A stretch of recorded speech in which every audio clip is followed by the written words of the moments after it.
grabe, parang bigla akong tinatnan ng antok at pagod.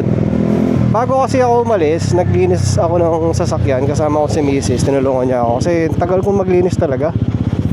Siguro 2 to 3 hours or less than 3 hours ako naglinis ng sasakyan. Ayun, tapos kaya pagod na pagod ako. Kumain lang, then umalis na. Pinuntahan na natin yung mga barkada natin. Yung nakita nyo kanina. Pero grabe, hindi ko expect na iiwanan nila yung motor nila doon, sinarayan. Walang nagbabantay eh. Nakakatakot. Wow, anong meron dito? May event ba?